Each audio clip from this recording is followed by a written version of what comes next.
perkenalkan, nama saya Suhaina, NIM B119307 dari Fakultas Hukum Universitas Jambi, program studi ilmu hukum. Nah, pada kesempatan kali ini saya akan membahas salah satu materi dari hukum agraria, yaitu tentang reforma agraria. Nah, apa sih reforma agraria itu? Reforma agraria adalah penataan kembali struktur penguasaan, pemilikan, penggunaan, dan pemanfaatan tanah yang lebih berkeadilan melalui penataan aset disertai dengan penataan akses untuk kemakmuran rakyat Indonesia. Nah, reforma agraria itu juga merupakan suatu penataan kembali atau penataan ulang susunan pemilikan, penguasaan, dan penggunaan sumber-sumber agraria, terutama tanah, baik itu untuk kepentingan rakyat kecil seperti petani, buruh tani, tunakisma, dan lain-lain, baik itu secara menyeluruh maupun komprehensif ataupun lengkap. Reforma agraria ini diharapkan mampu mempersempit ketimpangan penguasaan dan pemilikan lahan yang terjadi sejak masa feodalisme, kolonialisme hingga kemerdekaan. Reforma agraria memacu peningkatan kesejahteraan petani dengan redistribusi lahan yang lebih merata. Kedaulatan petani dalam melakukan usaha tani dapat ditumbuh kembangkan. Hai, saya Lili Udistira dengan NIM B119254. Saya akan menjelaskan beberapa hal dari reforma agraria. Sobat semua, pernahkah kalian bertanya-tanya mengapa kita perlu reforma agraria? Jadi, reforma agraria itu berdapat berfungsi untuk mengurangi ketimpangan penguasaan dan kepemilikan tanah. Kemudian, tujuan reforma agraria yang pertama, menciptakan sumber kemakmuran dan kesejahteraan masyarakat. Yang kedua, mengurangi kemiskinan dan menciptakan lapangan kerja. Yang ketiga, meningkatkan ketahanan pangan. Dan yang keempat, menyelesaikan konflik agraria. Adapun sumber-sumber tanah pelaksanaan agraria, yaitu tanah pelepasan kawasan hutan, tanah bekas hak guna usaha atau hak usaha yang ditelantarkan, dan tanah negara bebas. Nah, sobat semua, itulah beberapa penjelasan saya tentang reforma agraria. Semoga mudah dipahami dan bermanfaat untuk kita semua.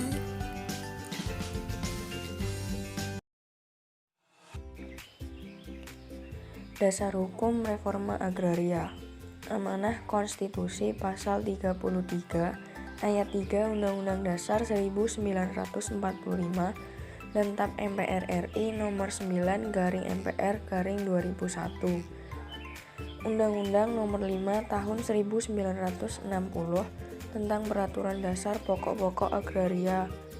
Undang-Undang Nomor 17 Tahun 2007 tentang Rencana Pembangunan Jangka Panjang Nasional tahun 2005 sampai 2025.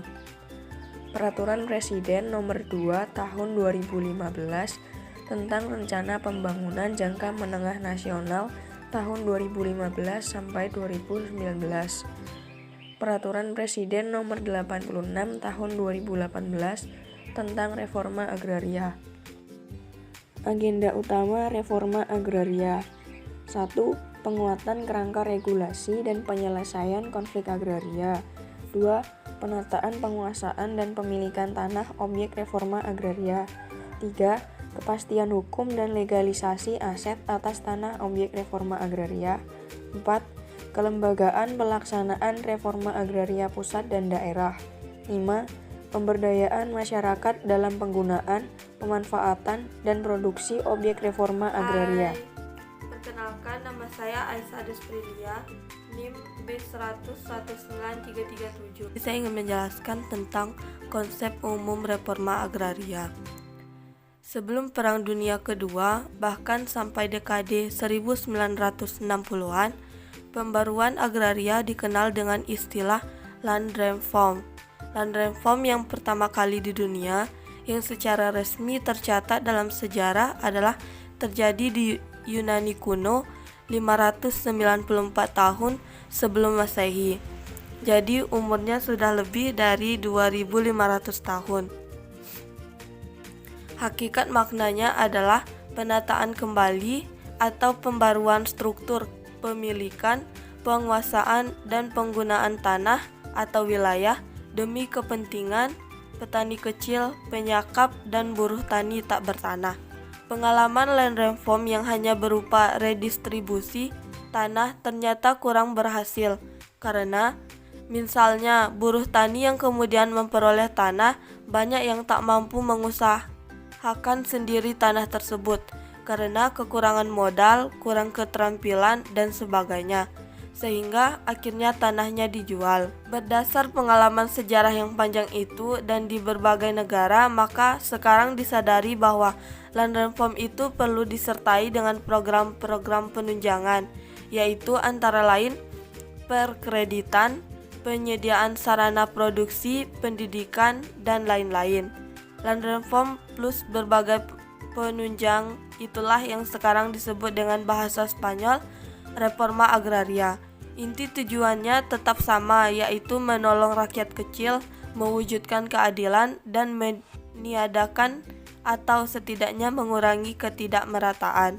Di Indonesia sekarang ini sudah ada TAP MPR nomor 9 tahun 2001 tentang pembaruan agraria dan pengelolaan sumber daya alam, disingkat TAP PA-PSDA. Namun sejauh ini masih tetap terjadi perdebatan di banyak kalangan yang mempertanyakan apa perbedaan antara reforma agraria dan pengelolaan sumber daya alam atau PSDA. Pertanyaan ini dapat dijawab sebagai berikut. Dilihat dari objeknya atau sasaran materi yang digarapnya, substansinya adalah sama, bumi, air, dan seterusnya. PSDA bias ekonomi, RA bias sosial politik. Memang dalam sejarahnya yang panjang itu, sejak awal, reforma agraria pada hakikatnya merupakan kebijakan sosial politik, bukan kebijakan ekonomi. Barulah pada peralihan abad 19 ke abad 20, terutama sejak terjadinya debat agraria selama lebih kurang 35 tahun di Eropa, tahun 1895 sampai 1929. Aspek ekonomi menjadi pertimbangan penting dalam agenda reforma agraria, walaupun sebelumnya, yaitu pada tahun 1880, Bulgaria sebelum menjadi negara komunis sudah melaksanakan reforma agraria dengan sangat memperhatikan aspek ekonomi. Jika demikian halnya, lantas apa yang bisa dibedakan? Perbedaan terletak pada kata reforma dibanding kata pengelolaan. Pengelolaan mengandung esensi ketertiban, kesinambungan, dan keberlanjutan. Reforma bahasa Spanyol atau reform bahasa Inggris mengandung esensi ketidaktertiban untuk sementara, karena prosesnya memang menata ulang, membongkar yang lama, menyusun yang baru. Karena itu bentuknya adalah sebuah operasi, sifatnya ad hoc, proses rapid. Karena itu program reforma agraria mempunyai batas waktu, punya umur. Dari semua itu secara tegas saya pribadi berpendapat bahwa semua undang-undang sektoral itu payungnya hanya satu, yaitu Undang-Undang Agraria.